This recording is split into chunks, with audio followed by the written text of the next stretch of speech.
Assalamualaikum warahmatullahi wabarakatuh. Kembali lagi di channel MDN Traventuri, channel yang salah satunya membahas tentang sejarah. Pada bagian sebelumnya, kita telah membahas tentang penyebaran Islam di pulau-pulau di Indonesia. Kali ini, kita akan membahas tentang kerajaan-kerajaan Islam di Indonesia.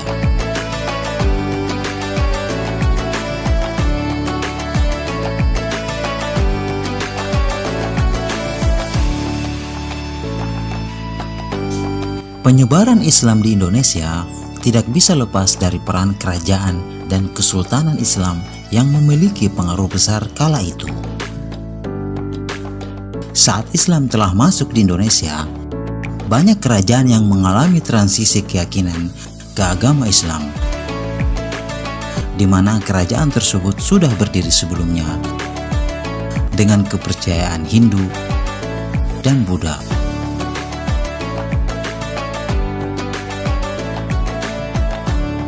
Selain itu, masuknya Islam di Indonesia juga memunculkan kerajaan baru yang sejak awal berdirinya memulai dengan bernafaskan Islam. Kali ini, kita akan membahas terlebih dahulu tentang kerajaan-kerajaan Islam di Pulau Sumatera.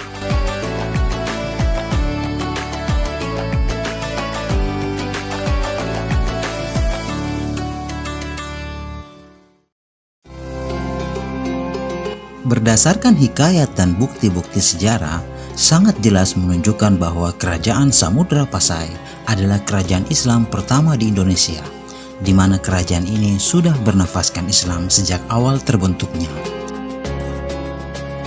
Namun sesungguhnya ada beberapa kerajaan yang sudah berdiri ratusan tahun sebelumnya yang juga beraliran Islam, meskipun sebelumnya pada awal pendiriannya masih menganut aliran Hindu dan Buddha.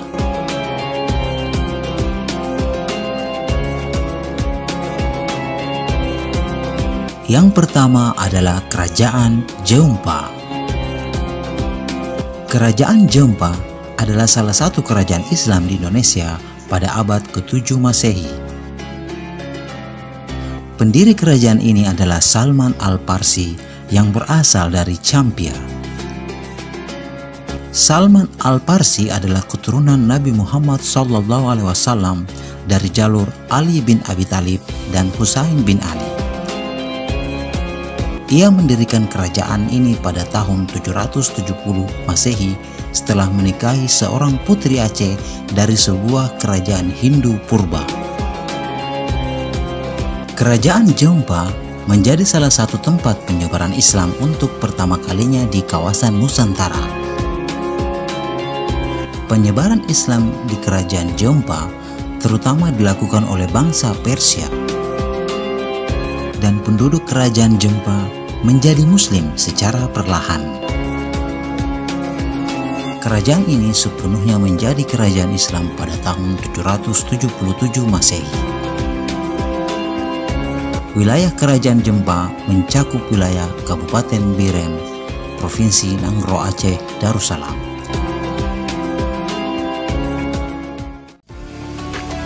Kerajaan Jeumpa memiliki kota pelabuhan yaitu Kuala Jeumpa.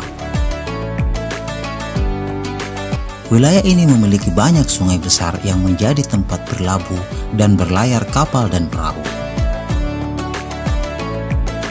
Kota ini menjadi tempat persinggahan dan perdagangan yang strategis di Pulau Sumatera dan Selat Malaka.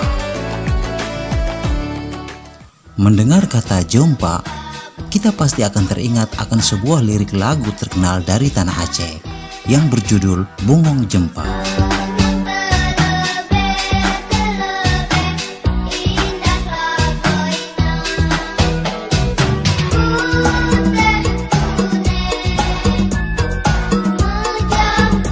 Lagu ini menggambarkan semangat dan keindahan tanah Aceh yang disimbolkan dengan bunga jempa atau bunga cempaka.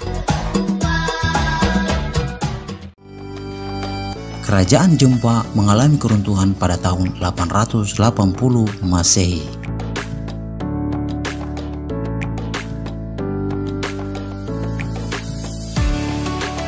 Kerajaan Perlak. Kesultanan Perlak tidak bisa terlepas dari sejarah kerajaan Jempa, di mana keduanya memiliki hubungan sejarah, yang mana salah satu penguasa yang pernah memimpin kerajaan ini adalah Shahrinawi, putra dari Salman Al-Parsi, penguasa kerajaan Jempa.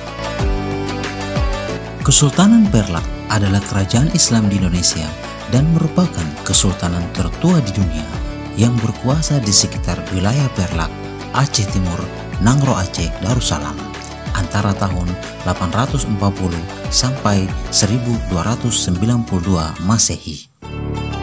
Hasil alam dan posisinya yang strategis membuat Perlak berkembang sebagai pelabuhan niaga yang maju pada abad ke-8 Masehi. Disinggahi oleh kapal-kapal yang antara lain berasal dari Arab dan Persia. Hal ini membuat berkembangnya masyarakat Islam di daerah ini, terutama sebagai akibat perkawinan campur antara saudagar Muslim dengan perempuan setempat. Kesultanan Perlak pertama kali dipimpin oleh Sultan Alauddin Shah yang memerintah dari tahun 1161 sampai 1186 Masehi. Sultan yang ditemukan makamnya adalah Sulaiman bin Abdullah yang wafat pada tahun 1211 Masehi. Kesultanan Perlak pernah disinggahi oleh musafir Cina Zufanzi pada abad ke-11. Juga pelaut dari Venesia Marco Polo yang pernah singgah di kerajaan Perlak setelah pulang dari Cina pada abad ke-12 Masehi. Pergolakan dan perebutan tahta mewarnai perjalanan kerajaan Perlak yang memuncak pada abad ke-9 Masehi. Pergolakan ini dipicu antara kaum Sunni dan Syiah yang ingin sama-sama berkuasa. Setelah terjadi perebutan kekuasaan selama puluhan tahun, sehingga diambillah jalan tengah dengan membagi kerajaan menjadi dua bagian, yaitu Perlak pesisir dipimpin oleh Sultan Alauddin Syekh Maulana Shah dari kaum Syiah, dan Perlak pedalaman dipimpin oleh Sultan Makdum Alauddin Malik Ibrahim dari kaum Sunni. Kerajaan Perlak kembali bersatu setelah berakhirnya serangan dari kerajaan Sriwijaya pada tahun 986 Masehi.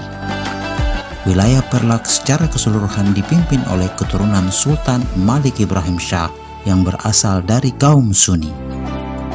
Setelah Sultan ke-18 meninggal, kerajaan Perlak disatukan dengan kerajaan Samudra Pasai di bawah pemerintahan Sultan Muhammad Malik Al-Zahir, putra Malik Al-Saleh. Kerajaan Siguntur.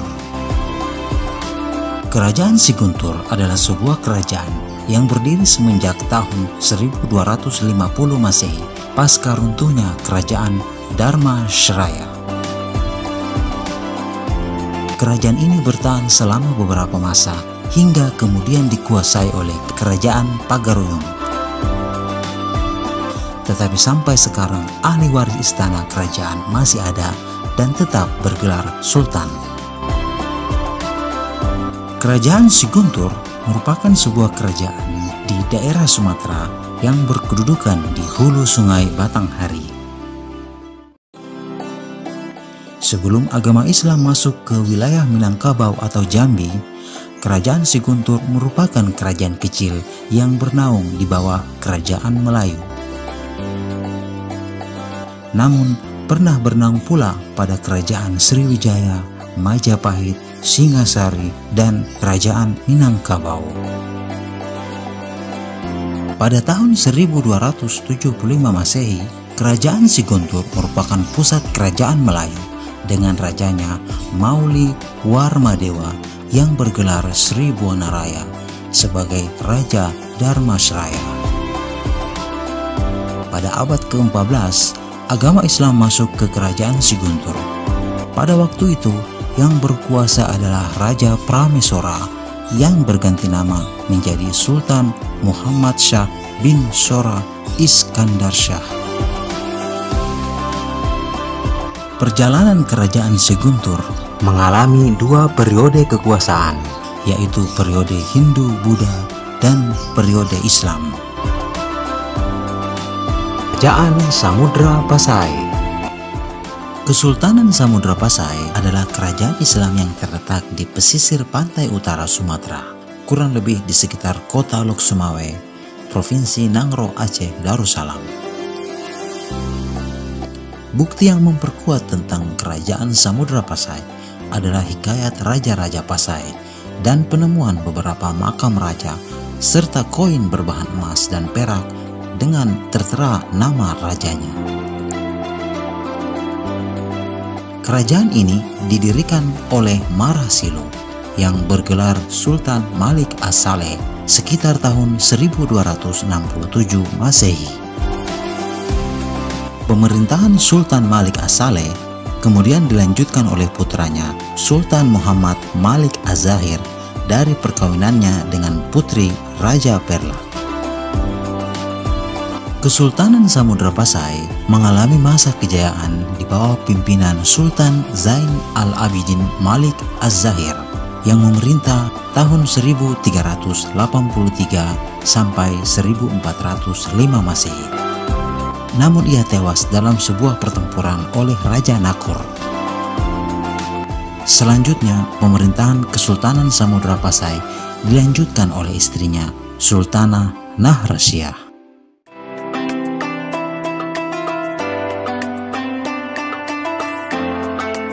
Armada Laksamana Cheng Ho yang memimpin sekitar 208 kapal pernah mengunjungi kerajaan Samudra Pasai berturut-turut dalam tahun 1405, 1408, dan 1412 Masehi.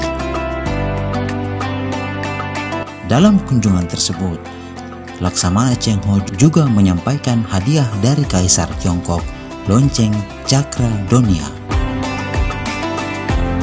Islam merupakan agama yang dianut oleh masyarakat Pasai, walau pengaruh Hindu dan Buddha juga turut mewarnai masyarakat ini. Menjelang masa-masa akhir pemerintahan Kesultanan Samudra Pasai, terjadi beberapa pertikaian di Pasai yang mengakibatkan perang saudara. Kesultanan Samudra Pasai sendiri akhirnya runtuh setelah ditaklukkan oleh Portugis pada tahun 1521 Masehi. Dan kemudian pada tahun 1524 Masehi, wilayah Samudra Pasai sudah menjadi bagian dari kedaulatan Kesultanan Aceh. Pasai merupakan kota dagang, mengandalkan lada sebagai komoditas andalannya. Sementara masyarakat Pasai umumnya telah menanam padi di ladang. Kerajaan Aru. Kesultanan Aru merupakan sebuah kerajaan yang pernah berdiri di wilayah pantai timur Sumatera Utara sekarang. Nama kerajaan ini disebutkan dalam Pararaton, yang tepatnya disebut dalam Sumpah Palapa oleh Mahapati Gajah Mada. Dalam catatan Tom Pires menyebutkan bahwa kerajaan ini merupakan kerajaan yang kuat, penguasa terbesar di Sumatera, dan memiliki pelabuhan yang ramai dikunjungi oleh kapal-kapal asing. Kehebatan armada kapal laut kerajaan Aru mampu melakukan pengontrolan lalu lintas kapal-kapal yang melalui Selat Malaka pada masa itu. Kerajaan Aru disebutkan sebagai kerajaan yang setara kebesarannya dengan kerajaan Malaka dan kerajaan Samudra Pasai. Peninggalan arkeologi Kesultanan Aru dapat ditemukan di kota Cina dan kota Rantang. Agama Islam masuk ke kerajaan Aru sekitar abad ke-13. Kerajaan Aru lebih dulu memeluk agama Islam daripada kerajaan Samudra Pasai. Dalam hikayat Raja-Raja Pasai dan sejarah Melayu disebutkan bahwa kerajaan Aru telah diislamkan oleh Nahkoda Ismail dan Fakir Muhammad yang juga mengislamkan Marasilu, Raja Samudra Pasai pada pertengahan abad ke-13. Seperti yang disebutkan dalam catatan Tom Pires. Sementara saat itu, penduduknya masih belum semua memeluk Islam. Pada tahun 1431, armada Laksamana Cheng Ho pernah singgah di kerajaan Aru. Saat Kerajaan Aru menguasai kekuatan maritim di Selat Malaka. Kesultanan Aru benar-benar berakhir pada masa pemerintahan Sultan Iskandar Muda dari Aceh yang naik tahta pada tahun 1607 Masehi.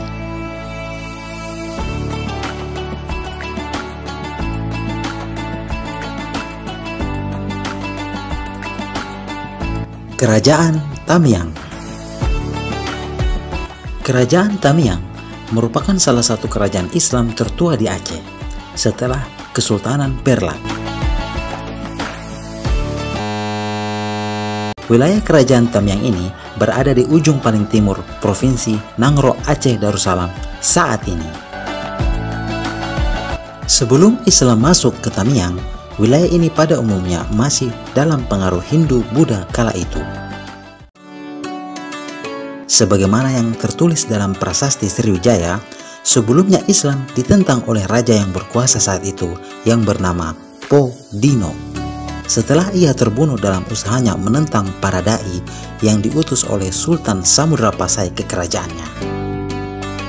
Proses Islamisasi ini berlangsung secara damai, sehingga terpilihlah Raja Muda Sedia sebagai raja pertama yang mencapai puncak kejayaan kerajaan Islam Tamiang. Akhir masa pemerintahan Raja Muda Sedia diwarnai dengan cerita tentang serangan kerajaan Majapahit terhadap kerajaan benua Tamiang.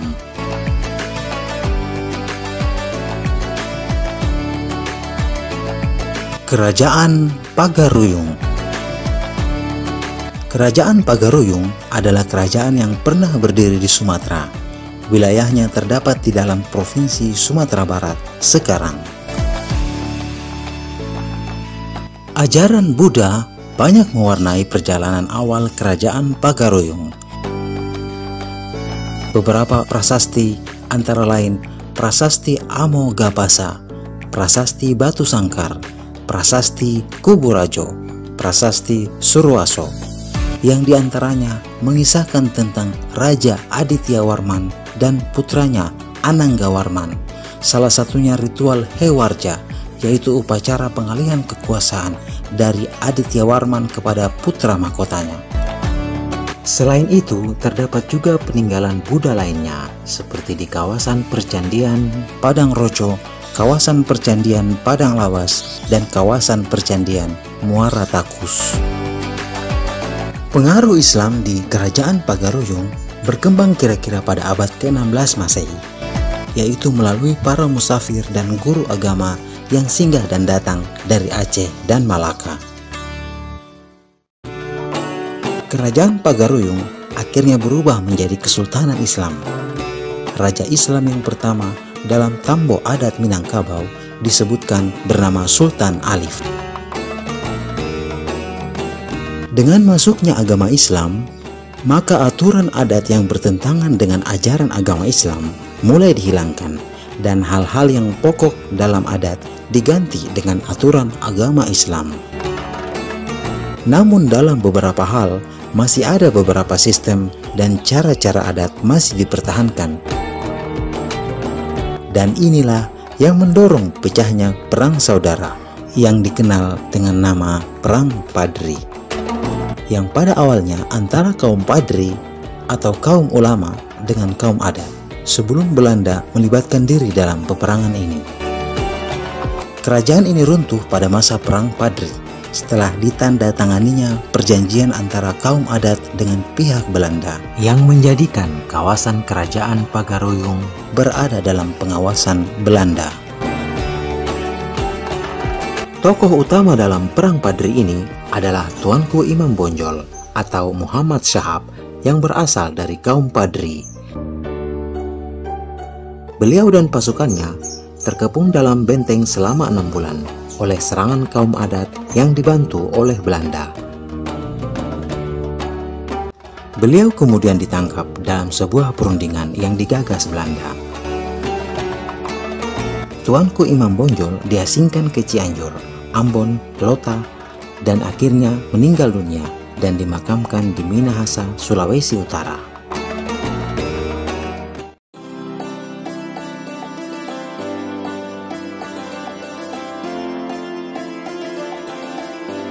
Kerajaan Pedir. Sejarah negeri Pidi. Kerajaan ini digambarkan sebagai daerah dataran rendah yang luas dengan tanah yang subur, sehingga kehidupan penduduknya makmur. Awalnya, kerajaan Pidi bernama Kerajaan Samaindra yang didirikan oleh Syahrir Poli. Waktu itu, mereka masih menganut agama Buddha, Mahayana, dan Hinayana. Pada perjalanannya, Kerajaan Samaindra mengalami goncangan dan perubahan yang berat kala itu. Pada pertengahan abad ke-14 Masehi, penduduk di Kerajaan Samaindra beralih dari agama Buddha menjadi pemeluk agama Islam. Setelah kerajaan itu diserang oleh Kerajaan Aceh Darussalam yang dipimpin oleh Sultan Mansur Shah pada tahun 1354 sampai 1408 Masehi.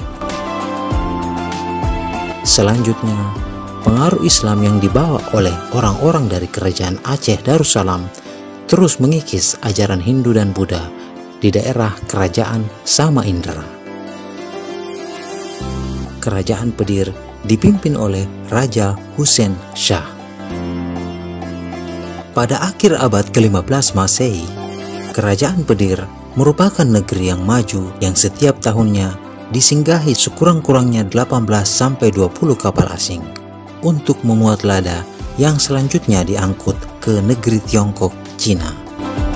Dari pelabuhan Pedir juga diekspor kemenyan dan sutra produksi masyarakat Pidi dalam jumlah yang besar. Karena itu pula banyak pendatang dari bangsa asing yang berdagang ke pelabuhan Pedir. Hal ini mengakibatkan pertumbuhan ekonomi warga pelabuhan waktu itu sangat meningkat.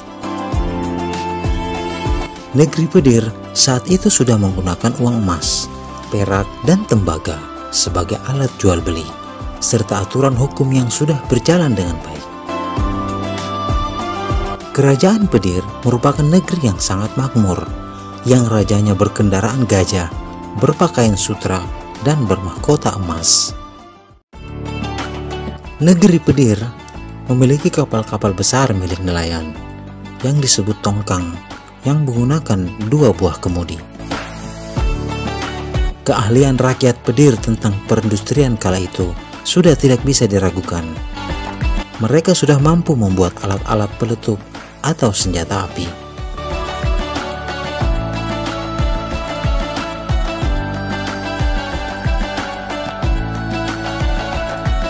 Kesultanan Aceh.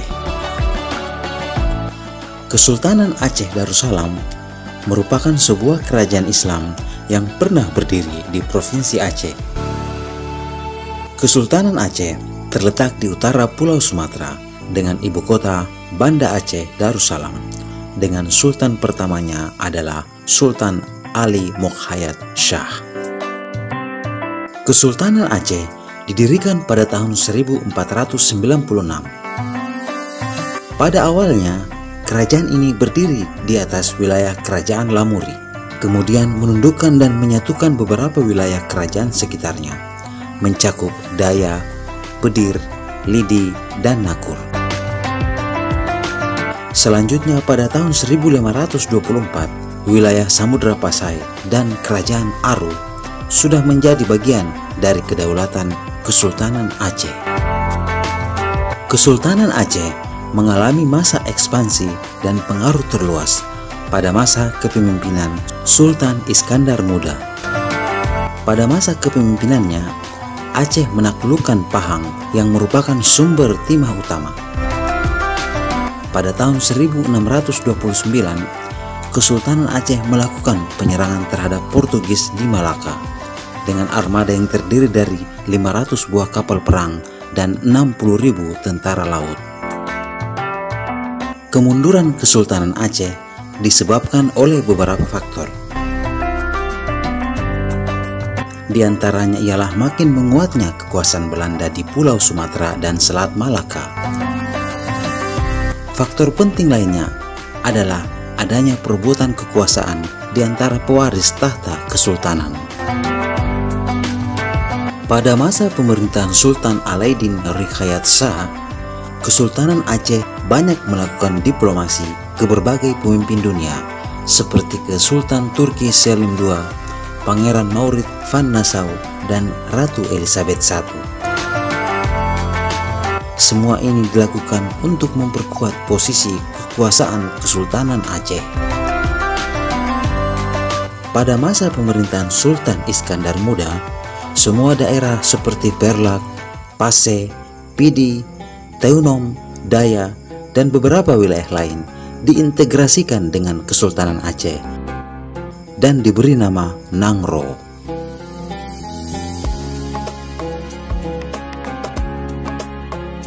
Dalam perjuangan melawan Belanda, terjadi banyak perlawanan rakyat Kesultanan Aceh.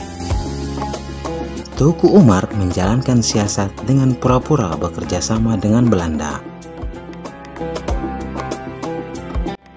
Teuku Umar dan pasukannya bersama istrinya Cut Nyadin banyak menghancurkan pos-pos pertahanan Belanda di Aceh. Setelah Teuku Umar gugur dalam pertempuran, Cut Nyadin pun melanjutkan perjuangannya. Cut Nyadin merupakan istri ketiga dari Teuku Umar. Ia berjuang sendirian bersama pasukan kecilnya di daerah Maulabo. Karena menderita sakit, akhirnya Cut Nyadin ditangkap Belanda dan diasingkan ke beberapa tempat, hingga wafat dan dimakamkan di Sumedang, Jawa Barat. Panglima Polim adalah pejuang Aceh yang juga turut membantu perjuangan Teuku Umar dan Cut Nyadin dalam menghadapi Belanda.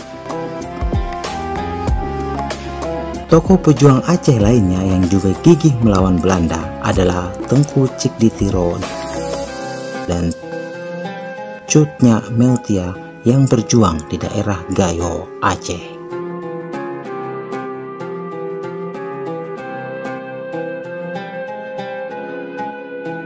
Kesultanan Palembang. Kesultanan Palembang Darussalam adalah suatu kerajaan Islam di Indonesia yang berlokasi di sekitar kota Palembang, Provinsi Sumatera Selatan sekarang. Kesultanan ini diproklamirkan oleh Sri Susuhunan Abdurrahman, seorang bangsawan Palembang pada tahun 1659. Masyarakat kerajaan Palembang waktu itu telah dihuni oleh masyarakat yang heterogen, terdiri dari masyarakat Tiongkok, Siam, Melayu, dan Jawa. Tom Pires, seorang petualang dari Portugis, menyebutkan bahwa Palembang telah dipimpin oleh seorang patih yang ditunjuk dari Jawa, yang kemudian dirujuk kepada Kesultanan Demak, serta turut serta menyerang Malaka yang waktu itu telah dikuasai oleh Portugis. Pada awal abad ke-17, Palembang menjadi pusat pemerintahan kerajaan yang bernuansa Islam dengan pendirinya Ki Gede Ing Suro, seorang bangsawan pelarian dari Kesultanan Demak akibat kemelut politik setelah mangkatnya Sultan Trenggana.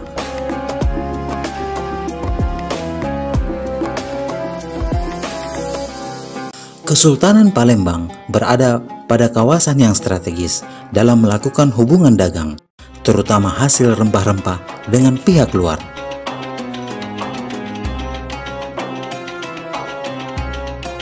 Pada pemerintahan Sultan Mahmud Badarudin II, Kesultanan Palembang juga berkuasa atas wilayah Kepulauan Bangka Belitung yang memiliki tambang timah sejak abad ke-18.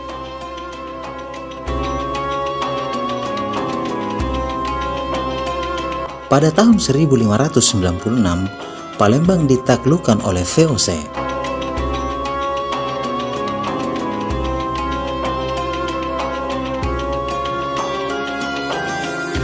Kesultanan Palembang dihapuskan keberadaannya oleh pemerintah kolonial Belanda pada tanggal 7 Oktober 1823.